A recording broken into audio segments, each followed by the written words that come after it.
Now in today's video, we're gonna go fast, really fast, 3 times the speed of sound, because we're gonna fly Elon Musk's most favorite airplane, the reason why he called his son X-A12.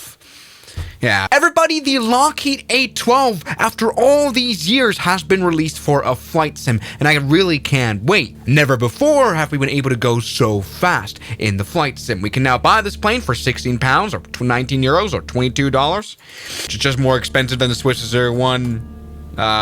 You get them anyway. This has been the developer of Quick Flight. You can get it now on Eeny Builds, and we're gonna definitely have some fun with this. Now, this may look like the SR-71 Blackbird, the more famous version of this plane, but no, the Lockheed A12 came before the Blackbird, the SR-71. The SR-71 basically had one difference, and that is that there were 2 crews on board. This reconnaissance plane only had 1 person on board, whereas the A12 airplane was used by the CIA. The SR-71 was used by the United States Air Force. But both these planes had cameras, where the SR-71 had a little more sophisticated LiDAR sensors as well, but both of them flew at the same speed, even though the A12 actually flew at 90,000 feet, 5,000 feet higher than the SR-71, and we're gonna see the actual curvature of the Earth, which does not exist because the Earth is flat. But hey, it's a Microsoft flight sim, of course they're within the contract. They're gonna lie to us. This is the stupidest intro I've ever done. Everybody, the A12 is one of the most complex airplanes to fly, apparently. Mostly also, once again, because there was only 1 crew on board, and we can walk around it. This is a Microsoft 24 exclusive airplane, so it's not even available for the old flight sim 2020, but we can take a look at these engines, especially the landing gear. This is definitely the best modeling of any of these kind of planes we've ever had. This doesn't even look like rubber, but of course it is rubber. It looks like metal.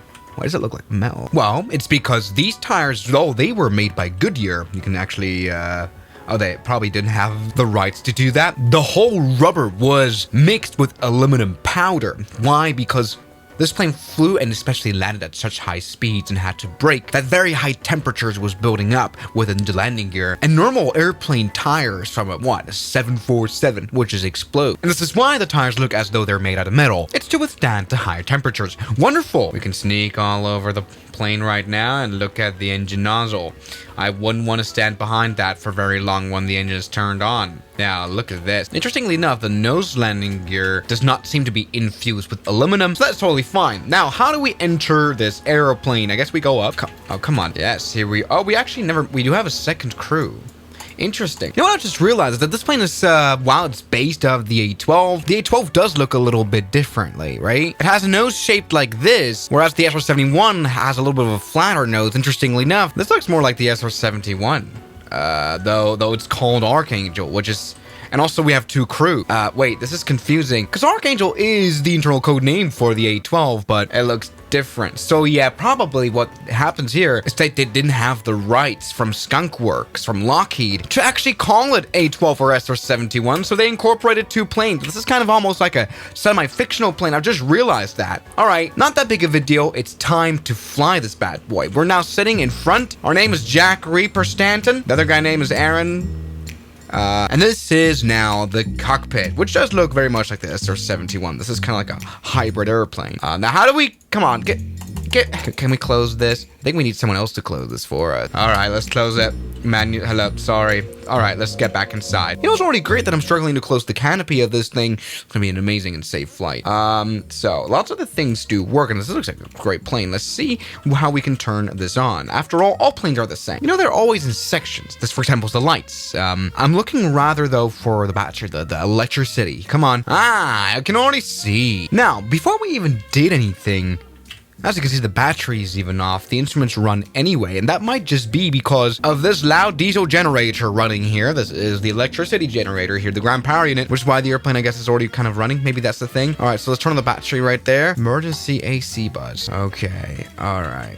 What else do we got? This is, I think, for autopilot and stuff. I don't know. We can turn it on for sure. Totally fine. Something that's really cool is that apparently the circuit breakers are functional. So this seems like one of the most realistic Skunk Works airplane we've ever had. I mean, we can turn off the computer. No, the screen, that's just work. doesn't work anymore. So this is interesting. Okay, never. I should maybe just put this back. Come on. Now, by the way, I figured out the controls to turn everything on. So, for example, here are the access stairs. So here we go. I've just removed them. Here is the internal ground power. Good. And something else we'll need now definitely is the air start cards. These are these little guys down there, and they turn on our engine. Yeah, this is one of those military aircraft that can't turn up themselves on. Wait, is this thing already turning on? Ah, that's very nice. We don't have to do any work ourselves. Right. So how do I do this? I guess make sure some like the fuel pumps work. Where is any of this? Refrigerator, I guess. And I guess the fuel already is injected. We literally didn't have to do anything. The ground crew sort of started up our batteries. So we can put the generators on, and as you can see, they seem to work. Interesting. Let's go and remove the air start carts since our engines are, I think our engine is on. Yeah, but it's on. Our airplane is ready. This went faster than I thought. Now, here we can cycle through like the fuel tanks we have. We have 6 fuel tanks in total. Our total amount is 38,000 pounds, which is great. Let's use this button to remove the external power, and we can start. We can start rolling. Yes, look at those vertical stabilizers working. Let's give it some power. And it turns out the parking brake of this airplane is pretty strong. So here's the parking brake. There we go. Now it's off. There we go. Look at this. Looking good. Now the nose wheel steering is disconnected. That's probably just a matter of a button, which is interestingly right here on the stick. There we go. And we can probably now start moving. Yeah, look at that. And this plane is already loud and gives it a lot of power. What is this coming out? I don't know, but we're doing amazingly. And this plane isn't small at all. I mean, compared to a person, it's not, we've just sliced the head a little bit, but compare that, that's pretty impressive. And this plane looks great, I must say. Let me just go ahead and make it more sunlighty so we can see a little bit better. There we go. Wonderful. Now, interestingly enough, I didn't expect this plane to be as, let's say, glassy in terms of you can see out of it quite well for being able to fly at Mach 3. I think it might as well just have a little bit of bigger windows than the SR-71, but you know what? This is perfect. Let's go ahead and get onto the runway, but I'm rather more interested in seeing what this plane feels like when you put in full power. Now, but this plane doesn't have flaps. That's probably just fine. I mean, we have loads of engine power. So, you know what? Let's just push this to the max. Engine power to the max. Max engine power. Maximum engine power. Which, come on, I want to see fire in the engine. Now, where is the... God damn it. All right, just pause this. Where's fire? Fire is over there. I mean, I'm already at 100%. Ah, I need to push this way. There we go. Now it automatically toggles the afterburner. Let's go ahead and wait for that. Oh, yes. This now brings loads of, oh my goodness, loads of fuel into the engine. Holy moly. And we're able to accelerate super quickly. It's just interesting how small the landing gear looks, by the way. Now we've just taken off. Flaps are already up because they don't exist. Let's go and put the landing gear up. Landing gear does look tiny and a little bit strange as well. There we go. Put that up. That works fine. And this plane has some serious power and speed in it. And it doesn't even fly as though you're going to die in a second. But something I'm going to do now is try to use the autopilot. Just turn on heading hold now and pitch hold now. This might do something. Yep, we're climbing through the clouds, I reckon. This thing is turning some way. Look at this, the autopilot is working. We're climbing through clouds, but something that's really cool is that the reconnaissance camera actually works, ladies and gentlemen. We can change the color, we can change it from IR high key to whatever this is. We have EO, what the f that means. We can turn the brightness on. This is looking good. We can see our coordinates, and this is really cool. We can see the scenery. I don't even know how they did this. This is technically impossible in the Microsoft Flight Sim. Great. And the speed that we're at is absolutely incredible. We're about to hit the supersonic barrier already. And look at how this is the fastest thing I've ever seen in the Microsoft Flight Sim. And now it gets really quiet because we've just broken the sound barrier. Look, we're at 6,200 feet per second at Mach 1.1. This is an incredibly quick airline plane. It's not airliner. I mean, check this out. We're already halfway through space. Okay, not really. But like, look, we took off from here. It really doesn't take a long time to fly literally anywhere. With these engines pushing full power is absolutely incredible. 8,000 feet per minute. Jesus Christ. And the autopilot works like a JIT. Can change the heading right here, so it's gonna turn left. This is very nicely flyable, and that's maybe the point. Sure, this wasn't like a nice, comfortable cockpit, I imagine, and we can't even see our friend. I don't even know what the point of him being there is. But this plane is relatively, I mean, we haven't crashed it. That's a start. And so generally, for our test of how high can we go, we can just continue.